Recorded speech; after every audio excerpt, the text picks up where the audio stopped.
good exercise to start getting used to the relationship between the graph of a function and the graph of its derivative. So over here on the right, the numbers 13 through 16, you'll see that the y-axis is labeled y because these are our functions.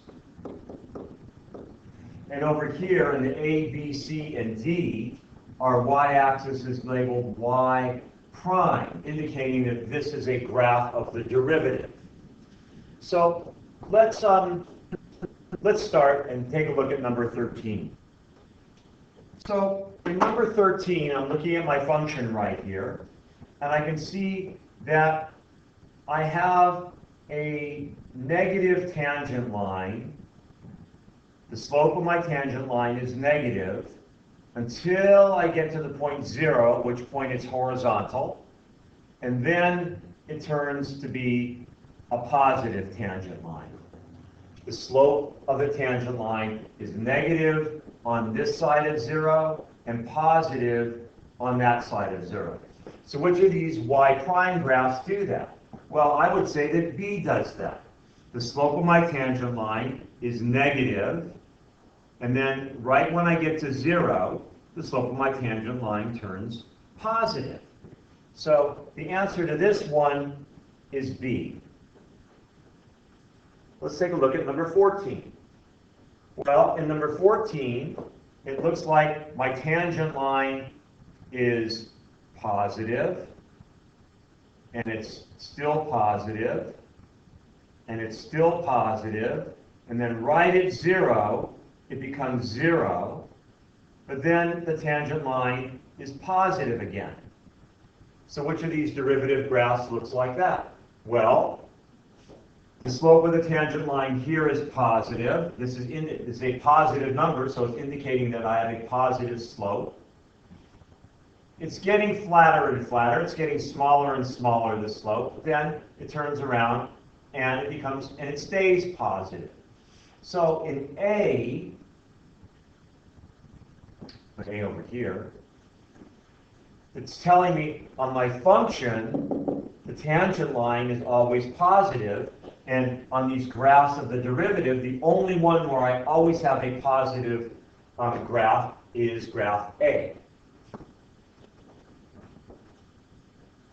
On number 15, well, I have a positive tangent line, positive slope to my tangent line.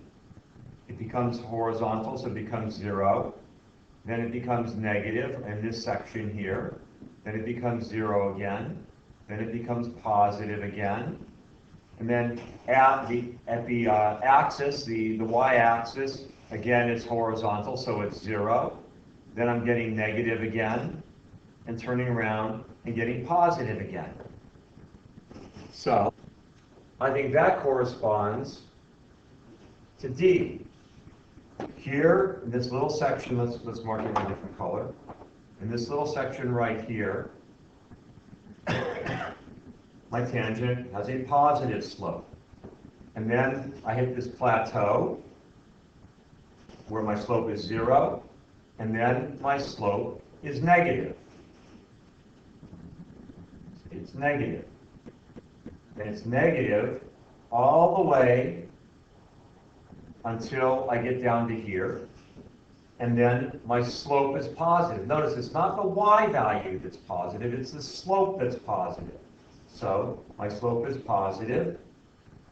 As I approach the origin, my slope is getting less, but it is still positive. I still have a positive slope until I hit the origin right there, where my slope becomes 0, and then my slope again starts getting negative. So here's my negative slope again. I make a turnaround, and my slope starts getting positive again. So I think 15 corresponds to D. And then for 16, I mean, we know it's going to be C,